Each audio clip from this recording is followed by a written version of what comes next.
Hello, friends. We're back after a 2 months hiatus. Welcome back. We're back with some familiar faces. If you've seen our shows before, let's first start with the top left corner. We have Haiyooo, Admiral. Hey! Hello. And then we have next in the bottom left corner of your screen, you can see Ella Myn, Mr. Secretary of War. Hello. And last but not least, Mr. Storm, another Admiral, Storm Strife.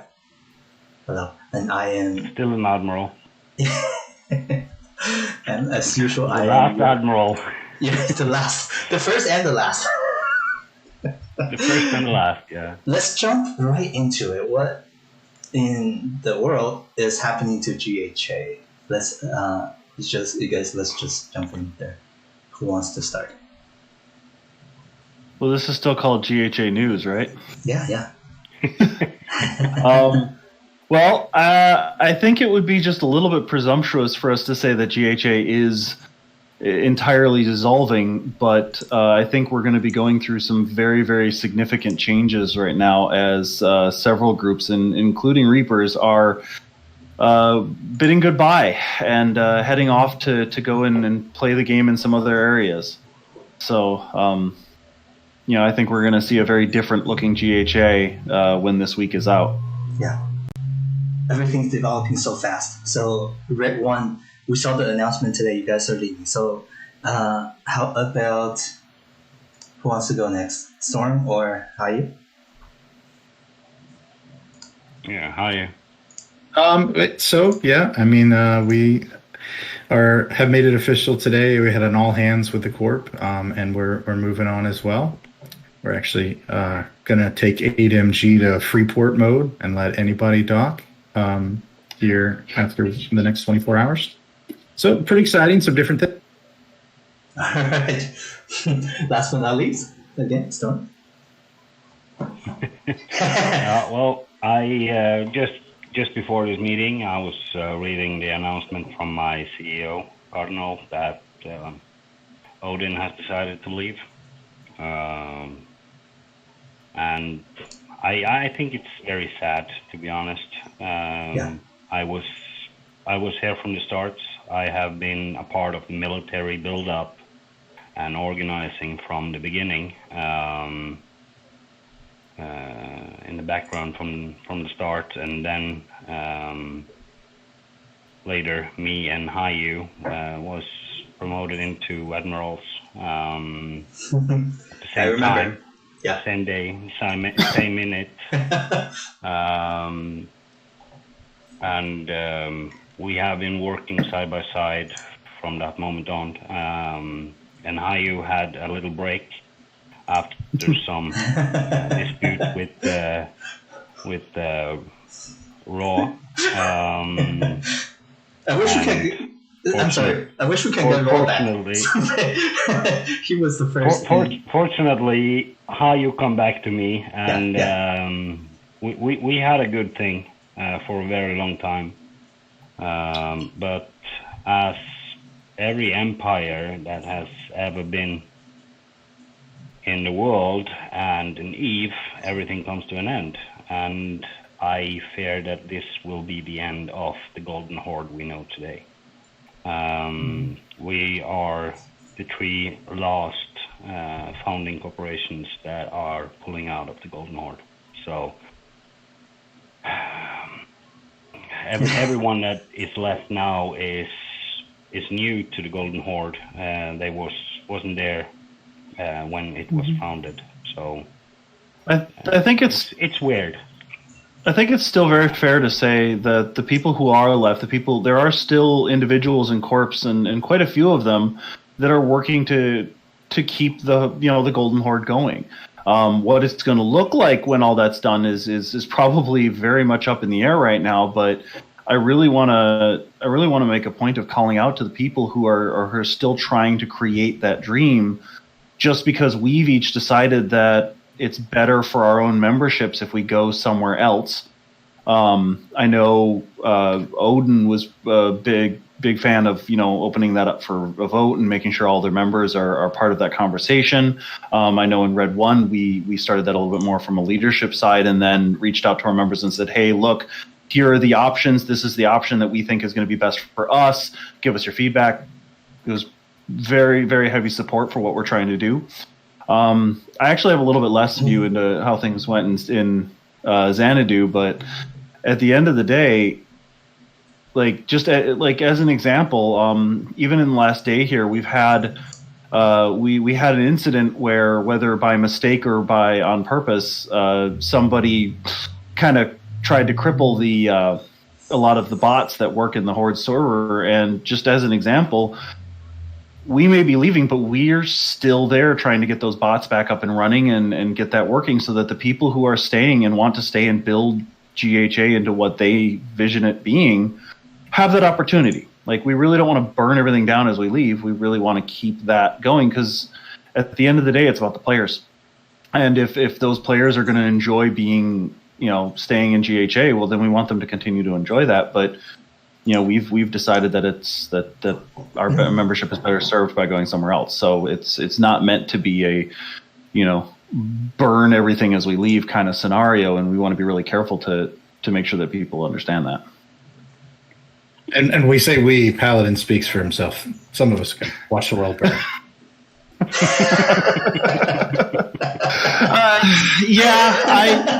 I will admit that I tend to take a very, especially as somebody who's been as involved in the military, I tend to take a very, shoot you in game and then have a beer with you later attitude about EVE. I always have, and that's one of the things I love about it.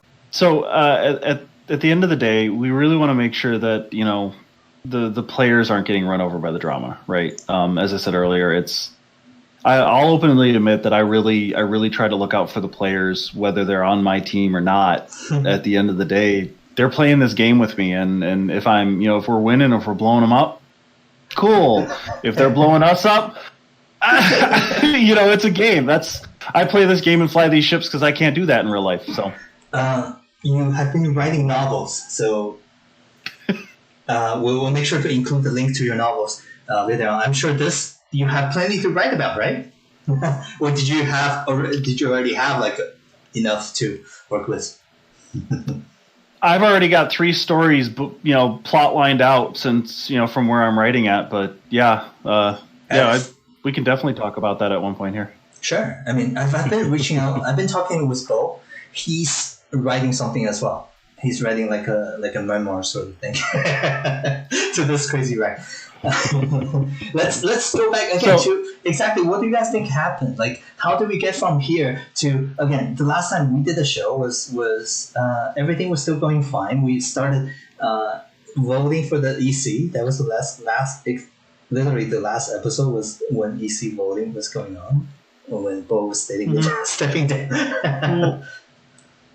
Yeah, please. Going into the last EC vote, and first of all, I do want to point out that this is pretty much a grouping of the military leads of, and I don't necessarily consider myself one of them. I was more of a supporting act in terms of the leadership of the meeting or the leadership of the military. But one thing I want to point out is you're trying to play nice. Let's just say I was the project manager of making things happen as best as I could. But at the end of the day, my hat's off to all the admirals that we had, both the 2 of you, to Drag, to Zell for the time that he was an admiral. But one of the things that I do want to call out is, for the initial EC, we had a lot of very strong individuals that had a very strong understanding of what they were getting into. And I don't want to say that the individuals who were voted into the EC more recently weren't. But one thing we did see is we did start seeing a pretty increased amount of burnout during the last couple of weeks. And I know that that's had a very strong effect on, at least for us, making the decision that a lot of our leadership was getting to a point where we could not meet the needs of our corp members and the needs of the alliance and support both at the same time. and the gameplay of our members was starting to suffer, and we wanted to take a look at what can we do to fix that problem. And unfortunately for GHA, we didn't see a solution that we could follow that was in line with the rest of GHA. At the same time as, there were whispers going around about others maybe wanting to not stick with things. So we kind of had to start looking at, well, is this going to fall? And if it does, what are our options going to be? Because at the end of the day, I'll say it again, and I'll keep saying it. It's about it's about our members. We want them to be able to have access to the fun. I remember that was our motto, players first. Storm, did you want to chip in? Oh, Ella had a very good point there with transparency, something that I have been fond of from day one, and put the players first and the players' needs first. But some things have to remain behind walls until there is an agreement between those who actually takes the shots. So, but everything has been shared until now, and when people are starting to make secret groups around everywhere because they don't want people to listen in, and they only share parts of what they are thinking and how they are going to implant this into the structure that we have been honing for so long, I feel it's wrong. But I think everyone feels the same. But the thing that hurts me the most up in all of this is that the team that we were in the Golden Horn military, that definitely where I had the most contacts and where I put down the most effort, that team is resolving and we are going separate ways. That is kind of why one of the downside about an MMO, because then you start off in two different directions, and those people are more or less dead to you because you don't interact with them anymore, and that's sad. That's the hardest part for me, to not be working with Haiyooo and Ella anymore, and the other guys that was in the military leadership, and I'm gonna miss that. So what's going to happen to the military? I mean, without giving too much away, we're losing all three admirals. Drake is red 1 too. So and Drake is red 1, and Haiyooo had already left the emblem before this, and I understand why, and I don't hold any grudges. I'm sad about it because he's my friend. And so. Haiyooo, would you like to? Yeah, I mean, I think there's. Well, first off, I mean, I played EVE Online long enough and been through enough groups of friends to, in any sting that you might feel, 2 years from now, it's almost irrelevant. Like sometimes those relationships, they come and go. That's the beautiful thing about the MMO. There's always new faces to meet and make new friends. So yeah, I mean, there's a lot of time and effort spent into this game, and there was a lot of stuff on the backside that people never understand. I mean, how did we get here was the question you asked, and you started off with the EC. I think the EC was something that closely resembled the initial SPC. But I think I will sum up to how did we get here with there was never any authority with the decisions they were made. They were granted the authority to make decisions, but there was not like a consequence for the decisions they made a lot of times. I go back to like Evil Darkness calling out corps that hadn't even registered members on Discord and trying to figure out why, and nobody was really, they were essentially ignoring the man, as he was going through trying to do this. And I'm like, that's crippling, because we're trying to get ship replacement programs in, we're trying to set a bar and a standard, and it was there was a point in time where there was never really that kind of authority and consequence. There was no, if you don't do X, you're going to be kicked out of the alliance. There was never that kind of authority behind the voice of the EC. And so I think in a lot of ways that's what got us here. I mean, obviously we lost some citadels. Some of them were silly timers initially, but then even this past weekend, or I guess it was the weekend before last now, time flies, that essentially they came, Pantheon and friends were able to come in and at 1400, I believe the timer came out, one of our prime time, would have been our prime time, and they were able to take down a Citadel timer. So, it's always, so we got into, and to backtrack even more, we got into this war to be a defensive player for Void, right? We said we were going to the aid of Void.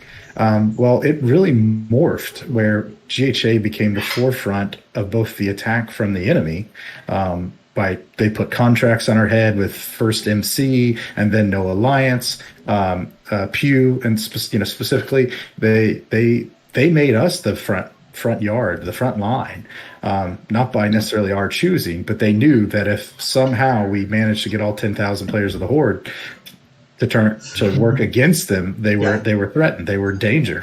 So I think the enemies played it really smart. They tried to divide and conquer. From day one, Silent Alliance was buddied up with the SVC, the Southern Veil Coalition. They eventually joined them, so that turned in the last 2 weeks red enemies or hostiles on our northern border. That was a great power play by Silent, and then GenFed and Pantheon teaming up. They've been able to come over and knock it out of the park, even in our traditional time zone. And they've always been able to bat out of our league, not necessarily with numbers, but there's two major components, right? They've been able to come in bigger ships, and they were able to come in better organized. And I say organized in the sense of they're essentially GenFed and Pantheon coming, so it's really two alliances, or two coalition, whatever you want to call them, where we had a disadvantage of our allies. It is a disadvantage because we're all on different comms. There's a lot of the different alliances, Warp, OGE, Void. Void had kind of merged into our comms at this later stages of the war, but as this content coalition, or Southern Coalition as we were called a couple different times, we fought an uphill battle because we were allied with multiple different languages. We had a huge Russian-speaking component. I remember. We have Zen Horde and their Asian component, but ACR, Angel Cartel Republic, they're almost exclusively Asian time zone, and a lot of them can't even get on Discord. They have to use VPNs to even try and get on Discord. So it really made a myriad of challenges for us to create a mesh in the coalition, right? Where they're calling targets and they can have all 400 or 500 pilots shooting the same target. We're struggling to get everybody on the same grid, so that was a unique challenge. I mean, but it's an honorable thing to do. Don't discount how admirable it is to befriend people that aren't, that it's a challenge, I guess. I mean, right? Because you don't take the easy way. It wasn't the easy way, and we didn't come into this war the easy way. We were blue to GenFed, we were blue to Silent because we had fought in the bot wars together. Yeah. And we came in this war to help Void, who honestly, and that decision really came down to, and I was involved in a lot of the backdoor channel. A lot of those backdoor channels, the decision discussing, okay, do we go help Void and risk this war with GenFed, was really, sorry if you hear my daughter in the background, but really came down to Void, their assistance in the Civil War, right? When NSF broke free and tried to declare space hegemony, that's what wrote it for Void, right? Yeah. And I know that for a lot of that, like GenFed was in a position where they felt that they couldn't come to aid us even as they were our allies, whereas Void could. And so another big piece of that was also the fact that the aggressors against Void at the time were a mercenary coalition, and the idea of getting in to defend void meant that we were getting in to defend against mercenaries, which didn't, that didn't really put us in a position where we were going up against people who were traditionally our allies yet. Although we were starting to have conversations with those allies about, hey, we're going to go help defend against these mercenaries. We just want to make sure that if you're showing up, okay, great, we're there for the fight, but we want to make sure we get the Diplo sorted beforehand so that we don't have blue on blue problems. And I think that also speaks to something that you mentioned earlier, Storm, which is, yeah, we're not necessarily going to be playing with each other again in the near future, but if there's one thing I've learned about EVE, it's you try not to burn the bridges with the people, because you're probably going to be flying with those people again at some point. Whether you're shooting at them or flying with them. Yeah. I will gladly jump in a fleet and do stuff with Haiyooo, with Storm. Like I'll gladly jump in and fly with these people. I love flying with these people. But at the end of the day, it moves, it morphs, things change. That's the nature of this game, and you really want to make sure that when things morph back into a position where you're flying with the same people, you're not, still digging up old stuff that you're upset about from the last time you were flying with them. So it takes a lot of, letting things go in some cases, but sometimes there's that drama, and the Reddit drama, especially towards the end of this war, has turned pretty nasty, and it's made it hard to keep enjoying certain aspects of the game. So, you might go and blow somebody up, and, I enjoy a good meme that gives me a razzin', right? That's part of the game. But when you start personally attacking individuals, or you start getting into shouting matches with people over this game, that's when things start getting rough. That's when it becomes less fun for the members, because a lot of times they get caught in the crosshairs. In the crossfire. Yeah. Well, I must say I'm proud of the Horde in many ways. We started to make a community, and I think we are the first community in the history of New Eden that have gathered both Russian-speaking and Chinese and English-speaking players under one banner. I don't think that has been done ever before. That's right. And that's something to be proud of.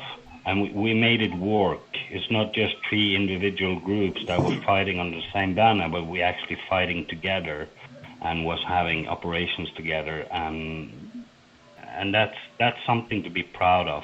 A lot of that works that was putting down to get these groups together is put to Haiyooo with his title as working with the Russians, and for you, Neon, who was working a lot with the Chinese speaking corporations.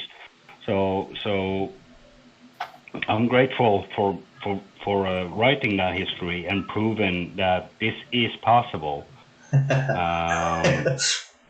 For as long as it lasted. It is an example that can be used in the future to lessen the grudge between the three language speaking players. It's one of the biggest accomplishments, certainly, but in a game like this, it is certainly one of the hardest challenges to overcome as a cooperative unit, right?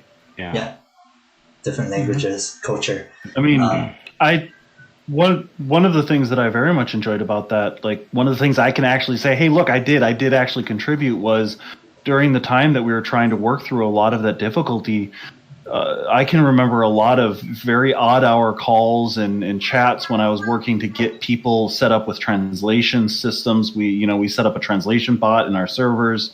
We started finding ways. A big win for us was when we started finding ways to open up the high command level communication with members of Jolly Roger and Blood Horde and eventually Red Threat. We became far more effective when we started finding ways to make that better and doing that easier, to the point where there were definitely conversations I was having where it was, wait, you have these things? You actually have ways of building it. I mean, sometimes the translation was crap, but at least it was You know, like we got the right Understandable. people in the place. Right. We got the right people in the right place to create that channel of communication so that we could coordinate across time zones, so that we could coordinate across prime times in a way that really opened up the door to a lot of stuff for us. Yeah. Yeah, I mean, I think if I guess I don't know. I think maybe if the war had ended when we dropped the WX Citadel, I think maybe this would be a different conversation. It really would. I think we needed it. We needed a reality check to get some corps in line with the ideas of how things work in Eve.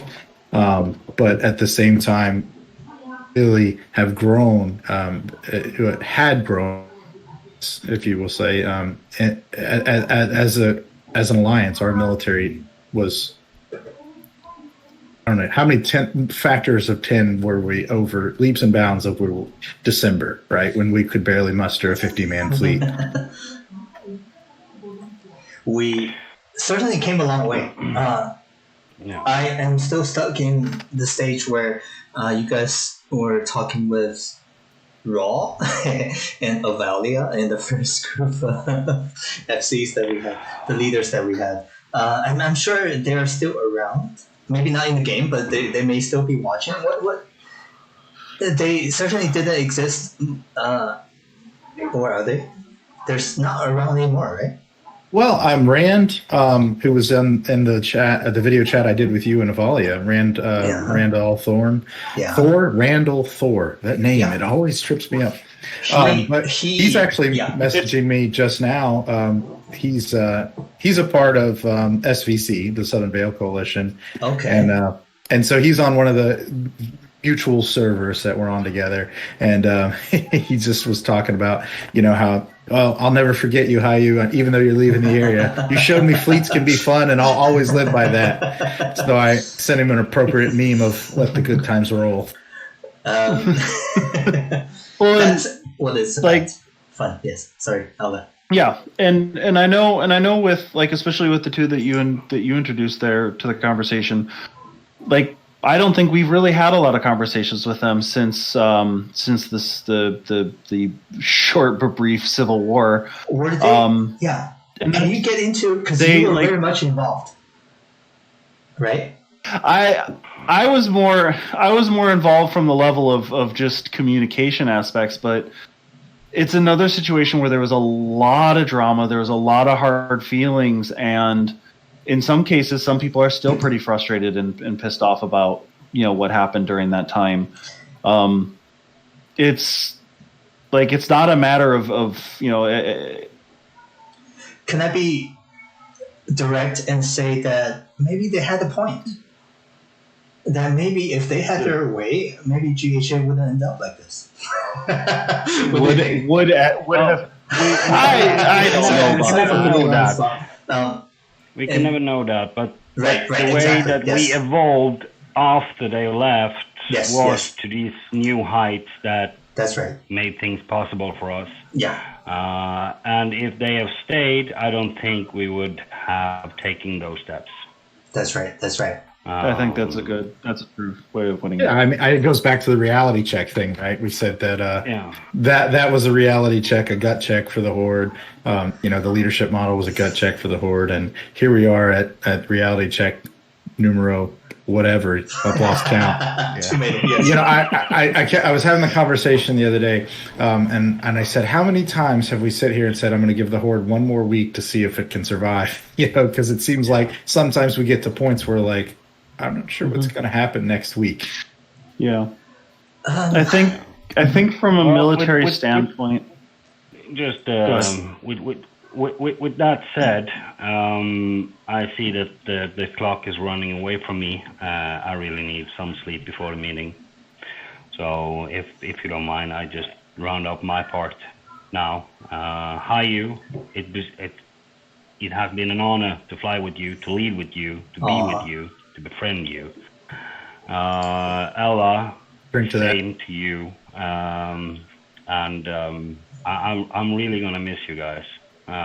We had miss you too. We had a really good thing there, and I hope that our paths will cross in the future, hopefully as allies, and maybe we can do this one more time. But yeah, We might have to change the name of the news channel, but we'll drink again. Thank you guys for this awesome cooperation that we had between us. So we will miss your long speeches and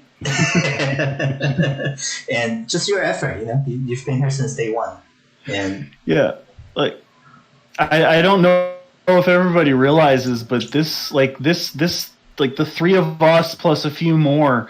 This is every Monday afternoon for me.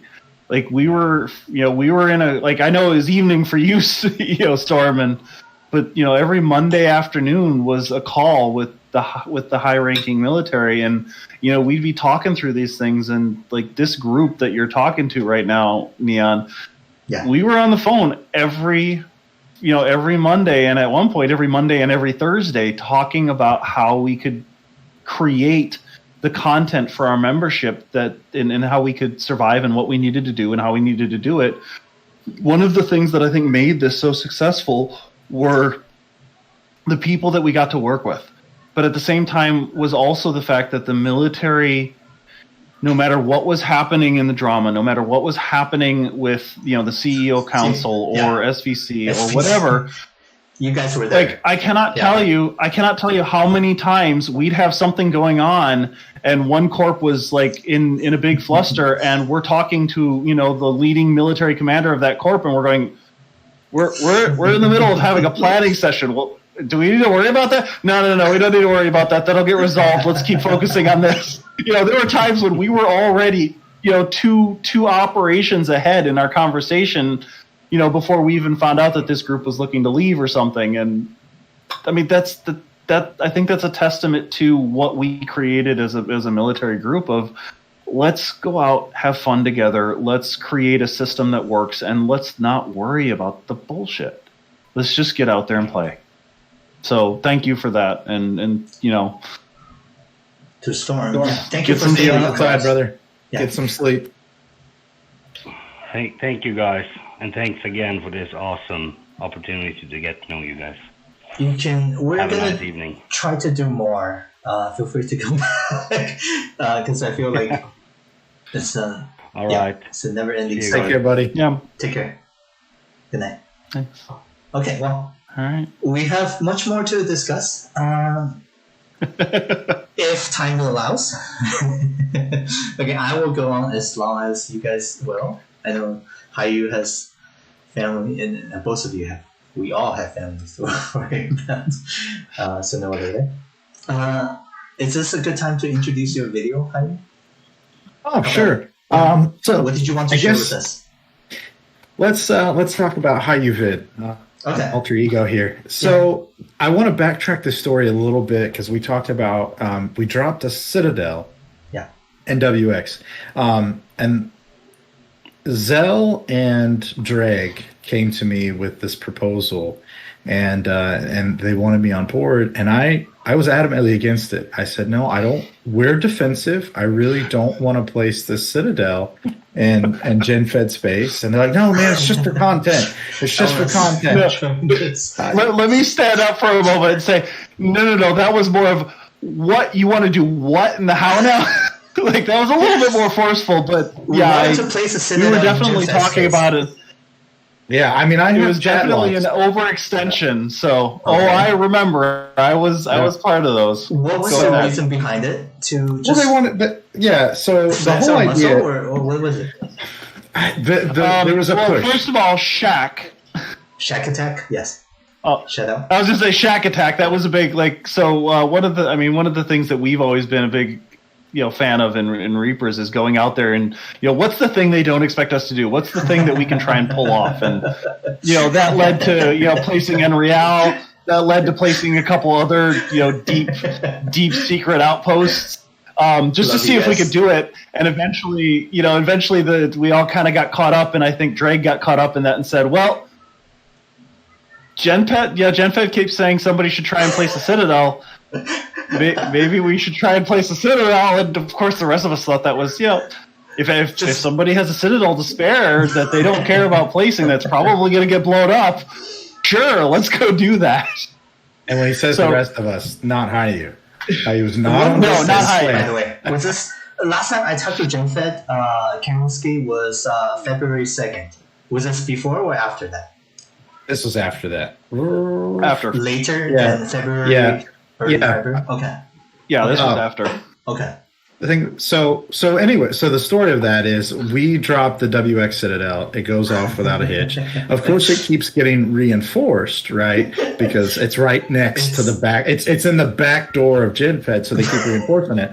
And clearly, we have no intention of moving down there or anything. It was just for lulz. Well, we got caught with our pants down because we went down one early morning to reinforce to protect that Citadel with our allies. No problem. Everybody's down there protecting that Citadel. Well, at that very time, the reinforcement for our shields was coming out because we were self-reinforcing, right? We had this policy at 1400 to 1800 UTC. We're going to self-reinforce. Well, everybody did that, but the problem is everybody was down south, so enemy fleet came in just looking for content. They found our Citadels at already coming out of shield. They're like, oh, we wait here for 30 minutes and this timer's up. And they found I think 5 total that night or that morning. It would have been that morning for me, where they hit 5 Citadels because we had already taken the shields off. So they put them into armor, and they were able to come back the next day. Wait, 5 in the same system? In different systems? No. Well, there's Citadels, only one per system. So they went around the region and found 5 in the region that they could hit at that time. We dropped that many into the region? No. So we're down south protected WX, right? Because we had dropped it. This is back in Geminate. So 8MG, the one we're watching here, is one of the ones that got hit that first time we were down defending WX. Pantheon, and this goes back even further, right? Because one of the things Zell, to his credit, took a fleet, arranged this big op to take the armor down, the shields and the armor off a Pantheon Citadel, and we actually killed a whole. One of the first Citadel kill for us was a Pantheon Citadel a couple weeks prior to even all this. So Pantheon had a grudge against us, and they wanted to start helping GenFed. And they got their moment of opportunity with a roaming gang that found these timers when we were down defending and weren't able to do our self-reinforcement. So long story short, they caught us off guard, and then much to our dismay, they caught us where a lot of corps did not have their timers set to favorable timers. There was some miscommunication, some lack of communication. Some of the timers come out at straight up U.S. time zone, which has been our weakest time zone for the last 2 or 3 months. So certainly some inopportune, if you will, timers that hurt us. It put us in a bind. So 8MG was the first Citadel that they came for the whole timer, and it was bad luck, right? They came and hit it on a Saturday and a Sunday, and the timer was set for Tuesday at 2200. So we only had 3 days, not even 3 days, to really prepare and try and muster the allies and get everybody coordinated. But then again, like I said, our allies can't stay up that late because a lot of them are Asian time zones. So 2200 UTC 0, I don't even know. Do the translation math for me to move the UTC all the way over to it was very wee hours of the morning for them, and they only were able to bring 25 pilots. And there were some other things that happened with this battle. So I mean, at the gate, I wasn't able to have tags on because I wasn't sure how well my iPad would handle this. But fun fact, my iPad Pro, this is one of the 12.9s. It never crashed. Everybody in the fleet using emulators and different phones had terrible crashing problems. But I recorded the entire fight, never had a crash. And this is my Logi pilot that we're watching, and it's just wow. So.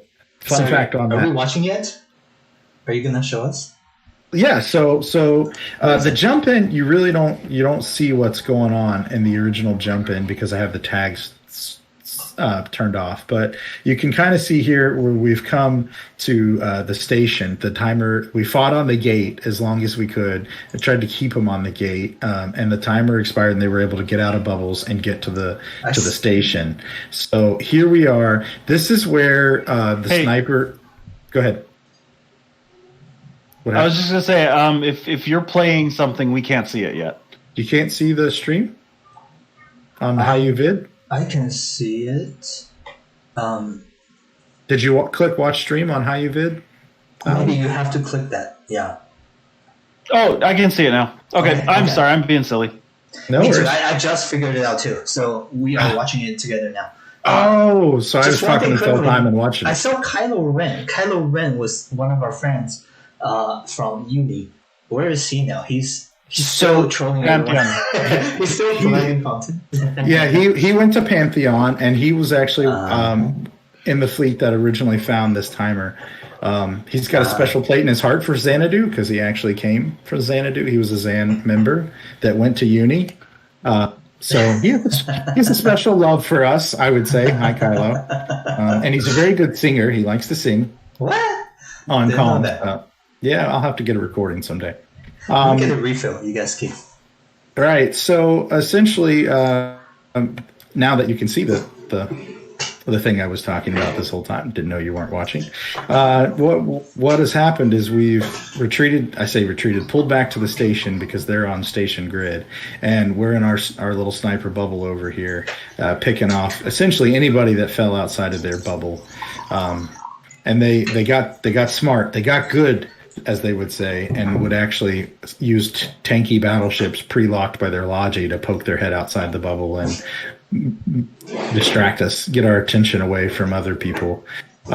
So this is where the sniper doctrine broke, where we said, okay, no more. Essentially what the sniper doctrine does, even with we were outnumbered, we were certainly outnumbered, but the sniper doctrine against this is tier 9, this is post tier 9, right? Mm-hmm. So there's hurricane logi on the field. And I think I didn't count it on the screen, but I believe they had something to the magnitude of 24 battlecruiser logistics and 3 nightmares. I want to say. Wow. It doesn't matter. 1 nightmare on grid is all you need for this. Right. The point of that is the hurricane logistics are just overpowered with the amount of shield that they can rep, in the sense of, and I don't say overpowered game breaking because there's ways around everything, but it's overpowered in the sense it overpowers your ability to DPS that down. Right. Sniper weapons, we all know, are longer range, less damage, right? Yeah. So the longer range, less damage can't break the bubble of that much continuous rep power from battlecruiser logistics. So, and even if you had enough to alpha the nightmare shields, the Ferox Guardian that's right beside it would pick up where it left off, and you wouldn't go through both of them. So, and then the nightmare, you turn around and it'd be insta rep back to full shield. So this is where we really learned, and a lot of people tried to give us hate for switching from sniper. It's like, no, sniper works, guys. I love you all. Sniper does not work. In the current meta of the game, in the sense that if they're properly in the bubble and you're properly in your bubble, and they're clearly on the objective, so you see the drone ball on the station, and they're doing what they want to right now. Yeah, and there's nothing we can do about it. Even if we shot drones, they still have plenty of non-drone based stuff to cause this damage. So that's where we, sniper fleets have their place when you're going to aid and you're maybe not the main fighting force, or you're just kind of kiting and not necessarily fighting for an objective. But when you're outright trying to defend objective in the T9 meta right now, you can't do it. So this was where we officially made the call on the reckoning. Yeah. Right, we're going to brawlers. Everybody needs to switch over. We released the new doctrines, and I feel bad for Malfactor, and Distant Night helped out with that because I was on them like you wouldn't believe, and I'm like, get out of the way, I'll do the doctrines myself if you can't do them, because I knew everybody needed them. On one hand, I have my corp leadership like, hey, you're telling us about new doctrines, I haven't seen it, I can't get new ships fitted till we get these doctrines, so I'm like, and that's where I had to just lay down. Go ahead. I was going to say, at the same time, like, speaking as somebody who is trying to manage doctrines for the Corp, one of the things that I think, good or bad, Golden Horde has handled we set a doctrine at the Alliance level, but then each Corp is responsible for making sure that their pilots are in doctrine ships and producing those ships and figuring out how they want to get their pilots in those ships and out to things. And that kind of really stifled us because we had some corps that were like, we were throwing out battleships for this fight. Like, we've got battleships, we're ready to go. We're doing the battleship thing. We've got people with the right skills ready to go. And, but we couldn't put that much mass.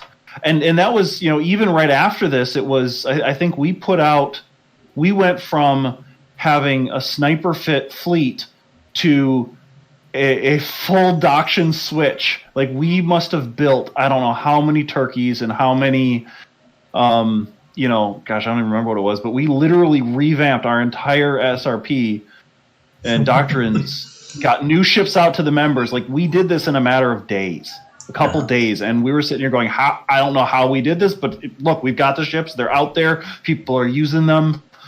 And still, it was crazy making that switch, but it had to happen. We had to catch up to the meta. So, from another perspective. I'm going to get a refill while you're looking at this. Hang on. Okay. As a EO player, the meta seems very strange to me. So maybe you can catch me up to this. So, using nightmares and bubbles and drones, basically, they can just take down. They can withhold damage while the drones take down structures. Is that a fair assessment? So they're coming with nightmares to tank and bubbles, shield fields to tank, and lodges in battle cruisers. I've never heard about that before in EO. But anyway, so lodges, shield fields, and nightmares, they can pretty much withstand any damage, and then let the drones do the work. Is that the current meta? Or? Yeah, you have to divorce yourself from EO ship mechanics. We've now moved into a phase of Eve Echoes where the things that were true in EO are very much not true in Eve Echoes. The fact that a shield field exists, the power of it, the way drones work. Like, I'm looking at this thing, and if I had a smart bomb, boy, this would be field day for me, right? But that doesn't exist in Eve Echoes. There's no smart bomb, and so there are counters to drone. They're not in the same way. There are not the same kind of bombs yet. Okay. Right. There are bombs, but they don't act the same way, and they don't really work the way we need them to yet. So there's some things that are being kind of cleaned up there, and until that happens, then the meta that you're seeing is there are logi, and so there's this idea of a tank. Like, it's interesting that it does play off of the traditional MMO mechanic a little bit more, in that the shield field gives you the ability to have a tank, somebody that literally stands there and takes all the damage. And if their shield goes down, there's another tank right there ready to step in and take that damage. And how you, as a logi team, manage that, like, as Haiyooo said, like, they were in a position where they had so much logi, they could afford to take a battleship that didn't have a shield field, that literally just had its own shields, put it outside their bubble, and still keep it up with their logi reps. Like, a hurricane logistics ship is an insane amount of healing. It's really, really good. Again, that's and crazy they were able to hear use that very effectively. Yeah, because in EO we use we have logi ships. Oh yeah, I mean, we use a hurricane for logi. It's a whole different kind of cane fleet. Like, let me tell you, it's a very different kind of cane fleet. I mean, even tornadoes get used, a little bit differently. Like, the way you use the ships in EVE Online is defiantly different than how you have to use them in evac. Sorry for taking this off topic, but no, it's relevant because it brings me to the next point of why we lost this battle, right? Yeah. Timing was a big part of it. We didn't have enough time to get our allies in the right place, and we had some allies that weren't able to get there in time. And then secondly, we didn't. We were split doctrine, right? Here we are, obviously in sniper, and you see the ball on the bottom, just where it says the jump of WBF. That was a ball of brawlers just sitting there staring at the enemy because they didn't have enough in the brawlers. Right, they can't do anything. They can't run to that. So what GenFed did, or actually, well, mostly Pantheon, I think, in this showcase, is a great meta because the turkeys. You have a little bit of weapon damage that you can put to the station, or you can leave your drones to the station and use your weapons for long range. But the turkeys are great because drones are the only thing that can counter the meta. Besides brawlers and drones truly can counter the meta because they'll run up underneath the shields. Right underneath that shield field, they're vulnerable. But there's caveats to that, and you'll see they've got smarter. We'll actually have guardians orbiting each other at 5 km, creating like an interlacing lattice of shield fields that can even inert your drones to where they're constantly shooting shield fields. So it's really come to a point, and I think that's why we're seeing NetEase look to.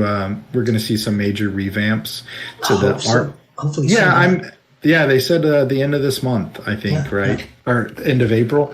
It's not quite April yet, is it? But we're going to see some real changes by the end of April, because this is where it completely breaks from armor, right? Right. The armor field module doesn't create any impenetrable barrier, if you will. What it does is provides extra resistances and brings some of the damage to your ship. So if I've got a Prophecy Guardian, it relies on their resistance. So the point of that is if I have a Rupture Guardian with a shield field and I just massively tank it, no damage mods, no nothing, just all tank, right? All that applies to that shield field, so everybody underneath my bubble can do full damage mods, doesn't need any tank. But armor is completely opposite, where they have to have some local tank, at least hardeners, if not their own repper or extender, because it doesn't get this near the same bonus.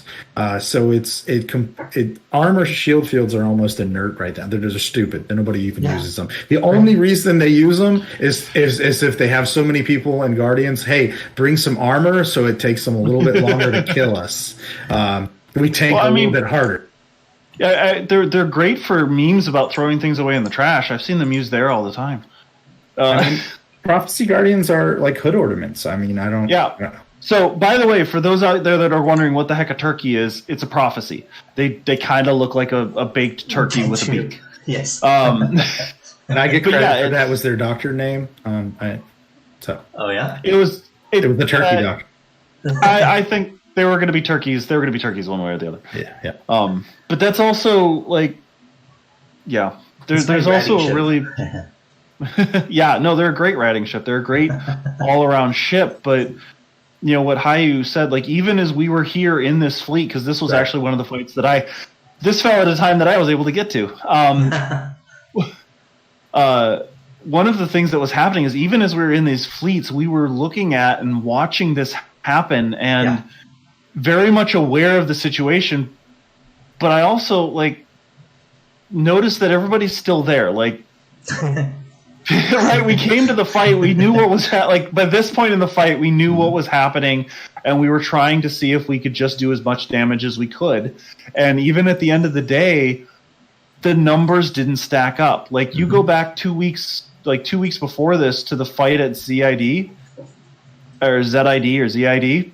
Okay. And you look at the way that our sniper fleet held up against that. We had a brawler fleet and we had a sniper fleet between us and our allies, and we were getting insane amounts of kills. There was a huge difference in terms of kill versus loss. And so just in that short time, in 2 weeks' time, with a bad timer, with, just all like Tech with 9. us Tech 9, we were overextended. Like we were overextended by putting WX down. I'm going to say right here and now, Haiyooo was not even a little bit wrong about that. And as somebody who was around for the excitement of, hey, let's go drop one right on their doorstep. Did you really just go out of your way to not say I was right? You said I wasn't wrong, but you've kept us so far enough to say I wasn't right. I was just not wrong. Haiyooo was absolutely right. At the same time, I was there with the people who are like, we should do this thing. And I didn't tell them not to. So I didn't think they were going to find somebody silly enough to put a station down. So I'm like, sure, if you guys can find somebody that's silly enough, we'll go ahead and take it. We'll go ahead and take it to the Admirals. Well, little did we know that it wasn't so much a matter about somebody being silly enough, but it was a matter of somebody saying, oh, what the hell, we'll eat this station and maybe we'll get something out of it. And, well, it turns out that Oz did get something out of it. So that one came to bite us back in the ass about 3 different ways. So Haiyooo was right.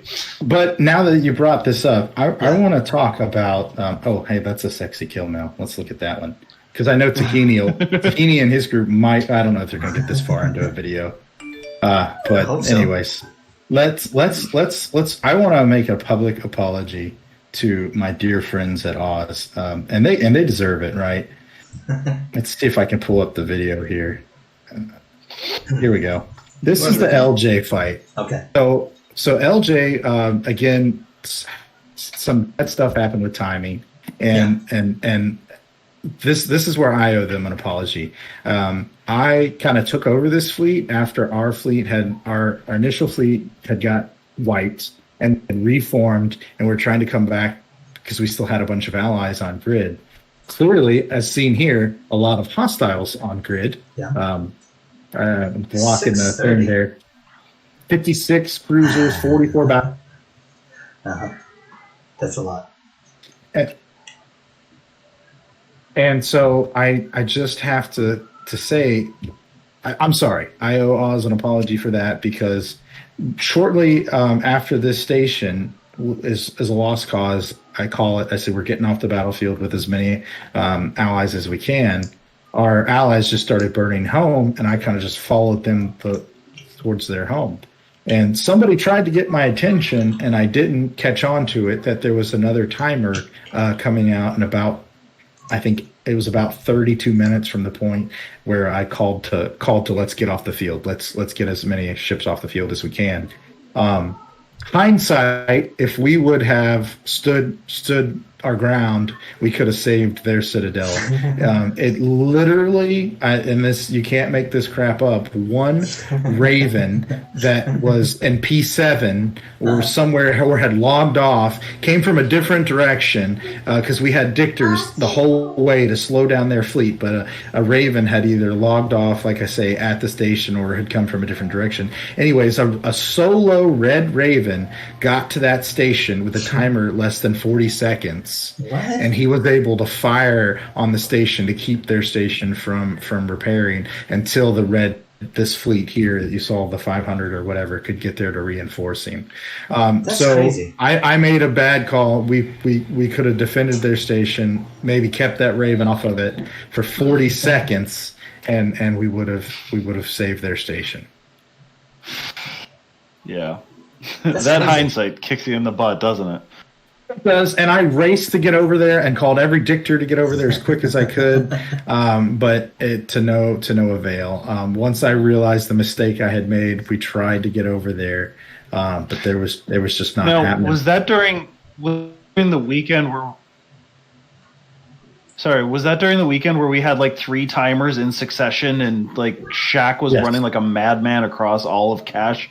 And, yeah, that was an insane weekend. Like just the planning for that weekend. Like I remember Shaq going through and saying, okay, we've got this one, then we have to get to this one, then we have this one here, so let's set up a corner here. Like literally trying to map out and plan multiple fleets across all of the space that we owned, which admittedly was too much with too few people by that point in the game. Like that was another thing that we've been facing in Golden Horde, is we owned so much territory Too much. There's a we've spot here. never been. Yeah. I want to show. This is a tactical overview that I want everybody. I think everybody could learn from this. This was a really good example. I think I get a better view in just a second. You'll see me. I'm scouting here with an interceptor on this character to see. Okay, what can I do? All right, perfect shot right here. I'm going to pause it. Okay. What you see here in the bottom, I guess, left corner, this little ball, that is their Logi ball. That's separate from their main fleet, right? Because they knew, all right, we switched to brawlers. Yeah. So we have just gone headlong right into the mainstay of their fleet. And what did they do? They pulled their Logi off, just like in EVE Online. You pull your Logi away from the DPS. Yeah. Smart, 100%. Sure. So the count of the count of Logi is important to note. They had 46 Logi on field for the day of this battle. That's almost an entire fleet. Yeah. So they had amazing that hostiles had Logi out their Logi. That's crazy. Exactly. So literally that Logi fleet over there. But look what I try to do here, and this if this would have worked, it would have probably been my claim to fame in EVE Echoes. But let's watch here for just a minute, because it's always good to look back and say, well, we gave it our college try here.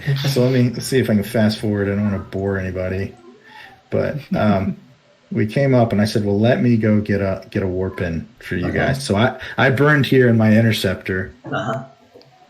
And you'll see, all right, I'm telling on comms. I wish I recorded comms, but I'm like, all right, I'm less than 50 km. Yeah. You all need to warp to me. Okay. So here, second, we're going to see a bunch of purple start falling in, and their FC reacts perfectly and without any hesitation. And we'll watch here just a second. You'll see, so they have a Dictor bubble up on top of their shield field. So they have at least 2 shield fields present there, you can tell by the double bubble. And then they have at least 2 Hictors. That does 2 things. It keeps their crashed Logi from having to warp off. And it also keeps any hostiles from warping into the middle of them. In EO, we call it defensive bubble. Correct. Yeah. So here we go. The purples are now coming to me. I've called them all in, and this is our reinforcement fleet that we just brought in from 995.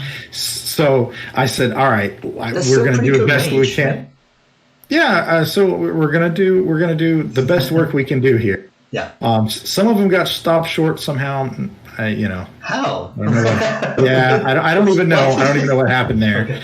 I don't know if somebody accidentally warped at range. But what you'll see really quickly is they immediately make the call to bring their Logi back in the bubble when they saw the threat of a 50-man fleet that was just charging headfirst into their Logi, because they know that's a huge danger to the Logi. I mean, NC. Yeah, Northern Coalition. We're losing voice here. I can't hear you. Sorry. I was yelling at my daughter to go to the back. That's cool. No. That's cool. I'm gonna have to go here shortly, but yeah. So here we did our best to charge in that bubble, and you'll see everybody's just MWDing in YOLO. Yeah. Let's get to that interdictor that they're all anchored on. But you'll start to see them pulling back into their main bubble here. So it kind of like negated the whole charge.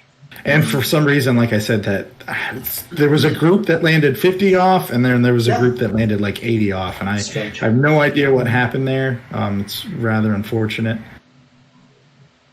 So, but that would have been my claim to fame if I would have took down their Logi. And that just shut up. Yeah. Sorry, that does go to show just how well like we're starting to get to a new phase of this game. In the beginning, all you had to do was follow a meta, right? Like the initial meta was the sniper fleet. Just ball up on a sniper fleet and shoot you around. That was the meta.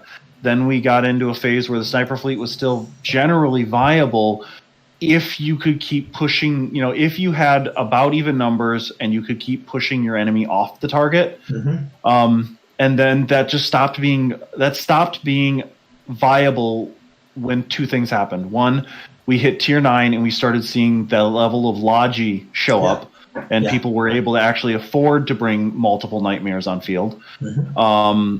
The other thing that kind of killed that was also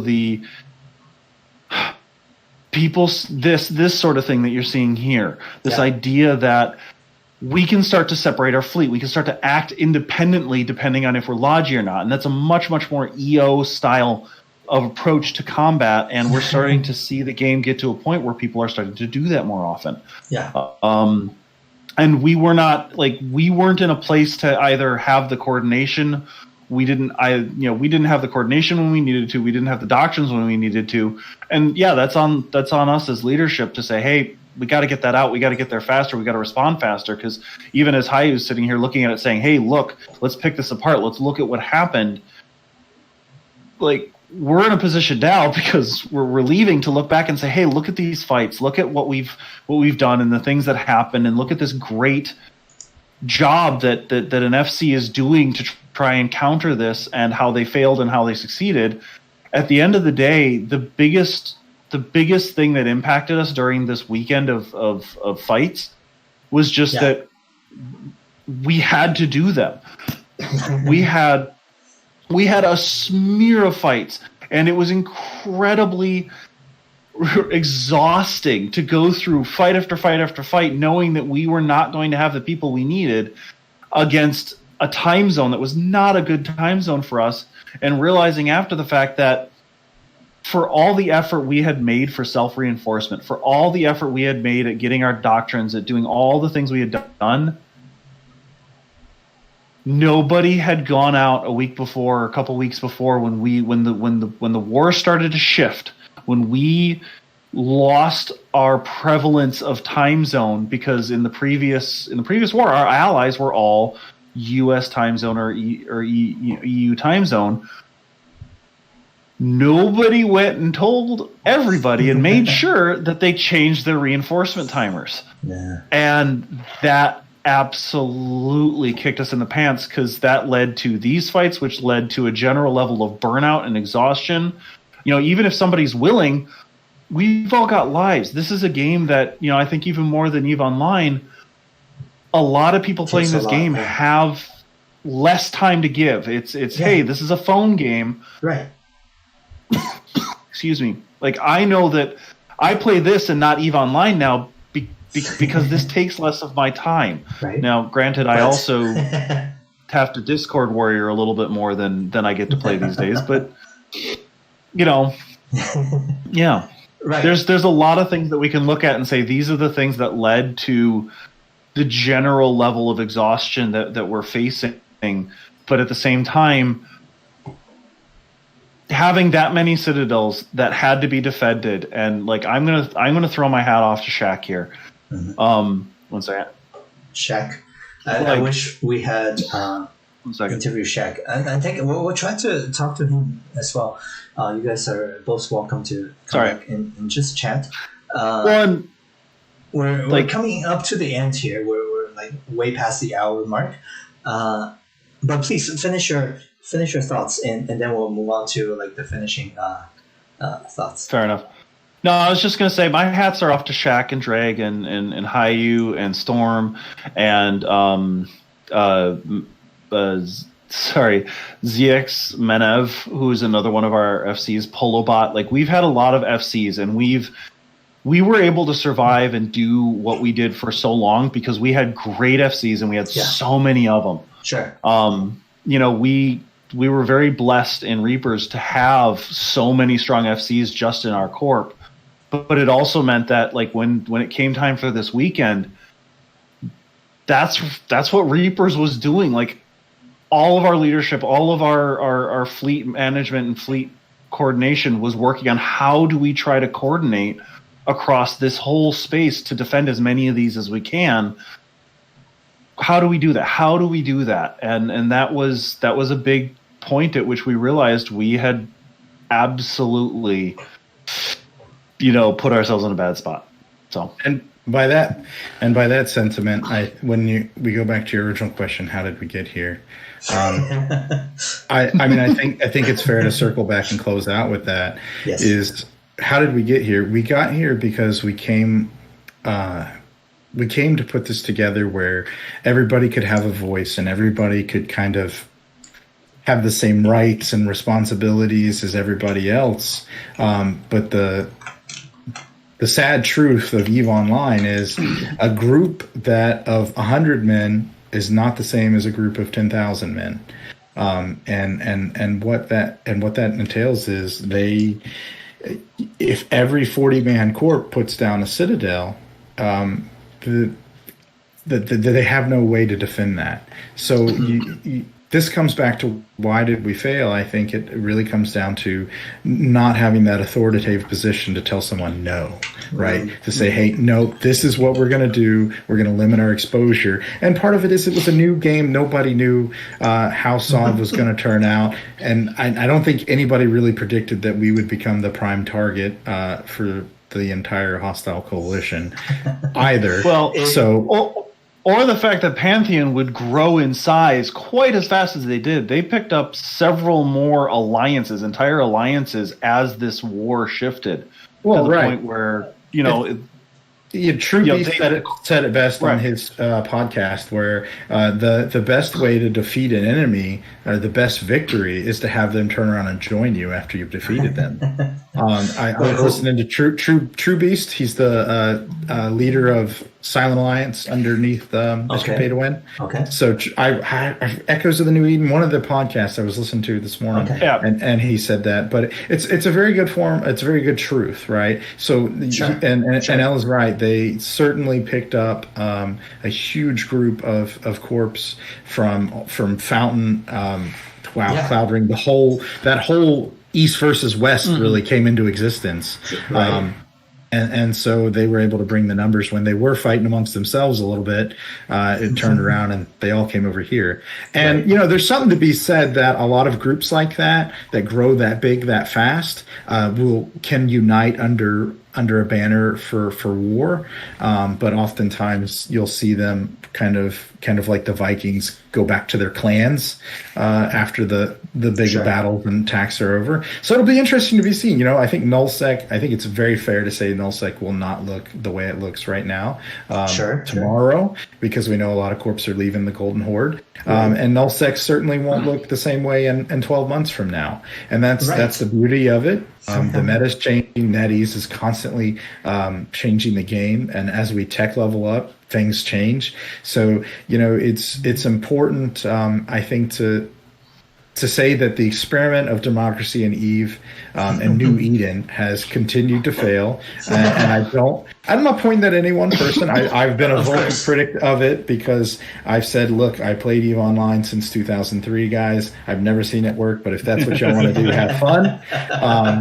I don't want to be involved in it except for the military, and somehow I kept getting involved and would come back and try to walk away. But anyways, I feel my heart's out for everybody that's put their blood, sweat, and tears into the Horde.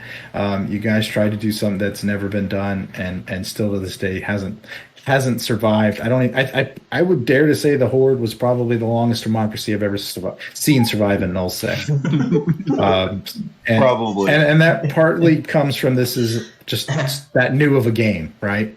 Because I go back to an all hands we had with Bo, and Bo said, Haiyooo, I want you to come in and talk to the guys. And we were getting complaints about CTAs. This is before sovereignty. Right, and I'm like, listen, folks, if you think there's CTAs and we haven't even gotten to sovereignty yet in the game, you've got a rude awakening coming your way. Yeah. And I hate to say here on March 30th, I told you so. But I've got to hear from Ella that Haiyooo was right, so that's one checkbox, and I'm going to say I told you so that's two checkboxes. But I want to say I wish everybody the best of luck. I know most of the corps that are leaving have announced that they're departing the Horde, and I give my hats off. It was a hell of a try, and a good college effort. Sure. And it's something that just democracy is it's an amazing. Everybody wants democracy in the real world, but in a game that is too much work for a game, and I think that's the truth.